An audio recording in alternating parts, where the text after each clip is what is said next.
काँग्रेस शासित राज्यामध्ये काय काय घडतं ते बघा.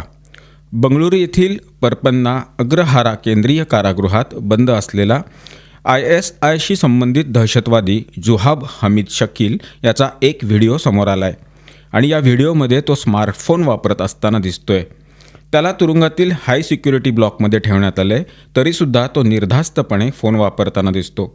राष्ट्रीय तपास यंत्रणेनं त्याला निधी उभारणी, तरुणांना दिशाभूल करणं आणि त्यांना ISIमध्ये सामील होण्यासाठी सिरियाला पाठवणं या आरोपाखाली अटक केली आहे. व्हिडिओमध्ये तो स्वतःच्या ज्ञानाचं प्रदर्शनसुद्धा करताना दिसतोय. व्हिडिओ समोर आल्यानंतर तपासाचे आदेशसुद्धा देण्यात आलेत. मात्र हा प्रकार उघड झाल्यामुळं तुरुंग प्रशासनावर प्रश्नचिन्ह निर्माण झाले. कर्नाटकातील सर्वात कठोर निगराणी असलेल्या कारागृहांपैकी एकाच्या आत दहशतवाद्याला अशा प्रकारची सुविधा मिळणं हे अत्यंत गंभीर आहे. हे जेल कर्मचाऱ्यांच्या मिलीभगतीचं आणि व्यवस्थेतील अपयशाचं द्योतक आहे.